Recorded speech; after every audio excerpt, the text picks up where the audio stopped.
Hey loves, and welcome back to my channel. Yeah, it's me again, and you already know what's up. We in part 3 of wigology, how to set up your sewing machine. It's been a minute, and I know this whole series has been spread out throughout the year, but all that matters is that we're here and we're almost done. We have one more part left, and that's gonna be the big bonanza. You feel me? But yeah, first of all, if you're new here, hey y'all, welcome. My name is Providence, and if you're returning, you a real one, and I fuck with you. You already know how we roll. We 10D for lifers. Okay, all jokes aside, let's get right into it, please. Okay, so we're gonna start off with our bobbin.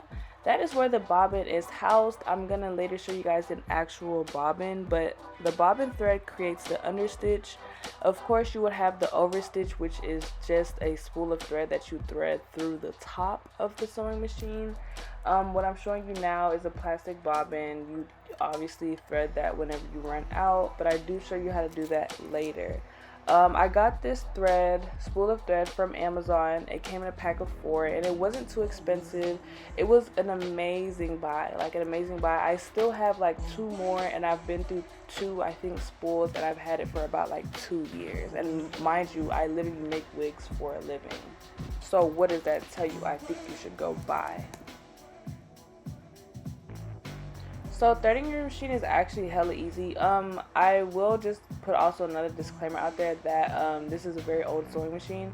However, I recently bought a new sewing machine because this one, is out of commission now. Well, not really. She just be tripping. But I believe every sewing machine comes with like small little directions on how to like pull the thread through.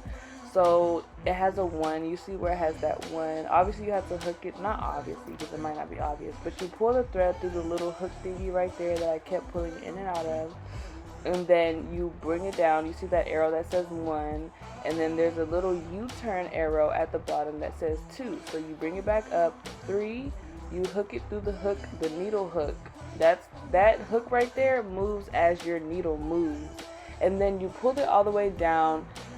There's going to be a little latch that you'll put it on right above the needle. Doesn't matter what sewing machine you have, it's all the same. You put it through that latch, and then of course you'll put the thread through the needle hole, the actual sewing needle hole. Simple enough, right? The fact that they give you many instructions, like you don't even have to read the whole instruction manual to figure that out. Okay, so boom. Now we are threading the bobbin. We're actually not threading the bobbin because we've already threaded it, but I do show you how to do that later. What I pulled out just now is the bobbin plate. That's just where the bobbin is housed, where it'll sit after you put it in there, after you thread it and you're ready to use it. So I'm gonna put that back inside. But threading the bobbin itself is pretty simple. You want this thread to be rolling off like towards the left side because of the way that it has to be placed inside of the plate. So when it's coming out the left side and you put it inside the plate, the sewing machine that I have now is actually quite different. I know a lot of people have like a Singer machine, so I think it's similar to this one actually. But you would just simply, after you put the bobbin inside the plate, there are going to be 2 notches that you would just have to pull that thread through. I really tried to get as close as I could to show you guys. It's just to help with tension and to avoid any type of tangling that may occur while you are sewing. After you pull it through those 2 notches, you just put the top back on if there is a top on your machine, and then you're going to begin to, or not begin to, but the next step after will be to use the top stitch to pull the bottom stitch thread from underneath the plate, picking up your bobbin thread. That's, I guess, what it's technically called. So there are going to be knobs on the side of your machine, and there's going to be 1 knob that controls the needle. You're going to turn that knob counterclockwise once. Okay, wait, because my thing, I think it got jammed. But you're going to turn that knob that controls the needle. I'm going to call it the needle knob from now on, which is actually kind of a tongue twister. You're going to turn that counterclockwise once. I'll say 1.5 times maybe. until the needle comes back up. And when it comes back up, it's also going to pick up the bobbin thread with it. Y'all see that little loop right there? And then you just pull it through, and now you have both of your threads on top of the plate, which is exactly how you want it to be.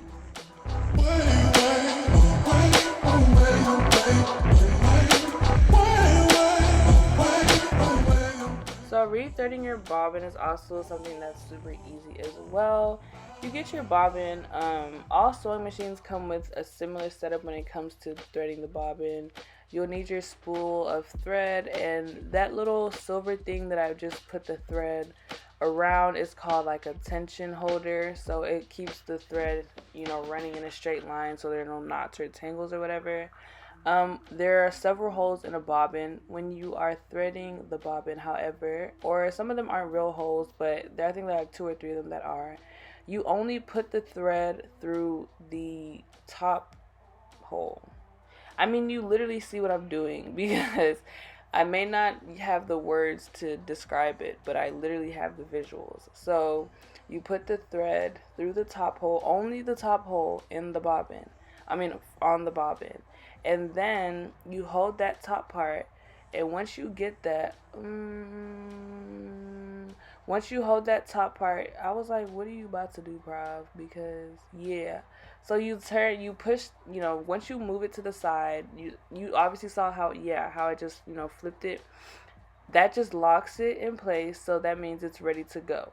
You're going to take your needle knob and you're going to pull it outwards. That means it just disconnects from the needle for a second. So when you press on the pedal, it doesn't get the needle, the needle isn't going up and down.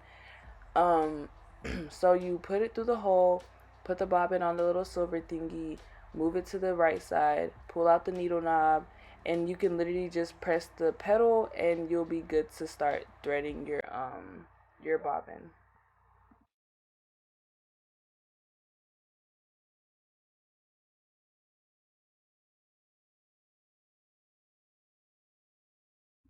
Y'all, a piece of thread got caught in that hoe and literally ruined everything. But it's okay, because we got it out and we got right back to business.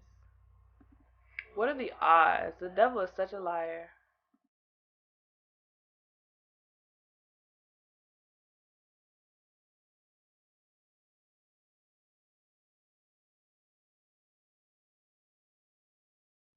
So after I finished threading the bobbin, I cut it off and I threaded the machine, so that way whenever I needed to sew, I'd be ready to go.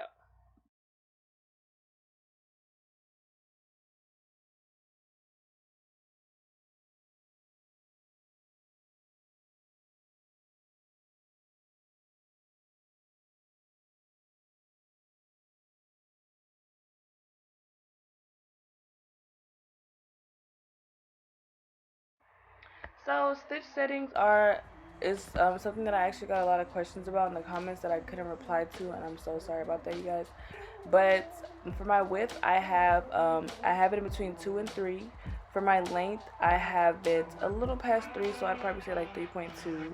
And then for the pattern, we obviously are gonna go with zigzag. I only had it on straight to show you guys like how I change it from on that sewing machine. I did tell you guys that I got a new sewing machine, and I noticed that it doesn't have, I believe it's length. It either doesn't have width or it doesn't have the length. It's one or the other. I wish I read the instruction manual. Maybe I'll take a look at it. But all I know is that it only has tension and it has only the width, or tension and only the length, and the pattern, of course. I don't know if all new sewing machines are like that. Either or, doesn't matter. Those are the settings that I have. You will need a pack of needles. I'm gonna tell you all right now, you are definitely gonna need a pack of needles, because your needles will break. And you'd hate to be, doing what you do and now you don't have no more needles. I got two 10-pack of needles from Amazon. Can't tell you how much they were because I don't really remember. It was a while ago. But it's always good to have extra of everything. For the bobbins, I have like 3 bobbins, so that way I can have some threaded and ready to go whenever I do run out, so I don't have to keep rethreading that one bobbin. You always want to have, like I said, extra of everything. The thread, the spools of thread, again, I got off Amazon. Told you guys I got a pack of 4, ginormous pack of 4. Great buy. I'll link everything in the description. Hopefully I can find all the links. But other than that, as far as setting up your sewing machine to sew wigs or to sew clothes or whatever you may be sewing, it's actually super easy. It just looks really complicated and intimidating because it's such an intricate machine and it seems like so powerful or whatever. But honestly, you guys, you can do it. Do not shy away from it. They have sewing machines for cheap everywhere. So if you want to practice, I definitely say go for it and get one. But that is all I have for you guys today. Thank you guys for watching. I love you. I love you. I love you. Don't forget to like, comment, share, and subscribe. And I'll see you guys next time.